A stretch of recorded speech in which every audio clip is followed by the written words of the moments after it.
L'édito éco. Et on va s'intéresser à cette fameuse transition énergétique. C'est le grand projet du gouvernement et des Verts. Est-ce que cette transition va passer par le nucléaire ? On peut se poser la question après la conférence environnementale. Nicolas Barré, bonjour. Bonjour Thomas. Cette transition énergétique qui va passer par la rente du nucléaire, c'est le nucléaire qui va venir au secours des énergies vertes. Ça paraît à peine sérieux et pourtant...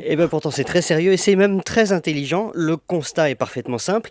Les énergies renouvelables, c'est moins de 10% de nos besoins. Si on veut les développer, ça va donc coûter cher. Il faudra du temps et de l'argent. Eh bien, le nucléaire, justement, peut fournir les deux. Comment ? Là encore, c'est simple. Une centrale nucléaire, vous savez, ça coûte très cher à construire, mais une fois qu'elle est amortie, elle devient de plus en plus rentable. Et en France, les réacteurs ont une durée de vie de 40 ans. Aux États-Unis, c'est 60. D'où l'idée de faire la même chose, prolonger la durée de vie. Nous aurions alors un parc encore plus rentable et donc grâce à ces surplus financiers du nucléaire, nous pourrions financer des énergies renouvelables. Oui, mais ça veut quand même dire, Nicolas, qu'on repousse du coup très très loin la réduction de la part du nucléaire dans notre consommation d'énergie. Eh bien, tant mieux, et tant mieux pour la planète. Il faut arrêter l'hypocrisie.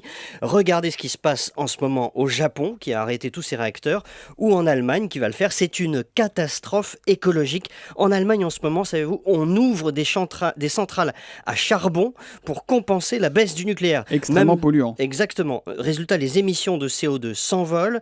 À la fin de cette semaine, le GIEC, vous savez, ce groupe de scientifiques qui étudie le climat, va publier un nouveau rapport et d'après les fuites que l'on a, il est encore plus alarmiste que les précédents. Le réchauffement climatique s'accélère.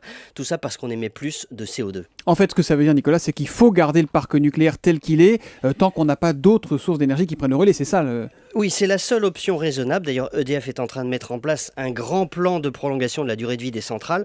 Ce sera ensuite à l'autorité de sûreté nucléaire qui est indépendante de décider. Il va falloir encore beaucoup de temps pour sortir du couple nucléaire-pétrole qui fournit les 3/4 de nos besoins. Mais la bonne nouvelle, c'est que grâce à son parc nucléaire, la France peut se donner du temps pour assurer cette transition énergétique.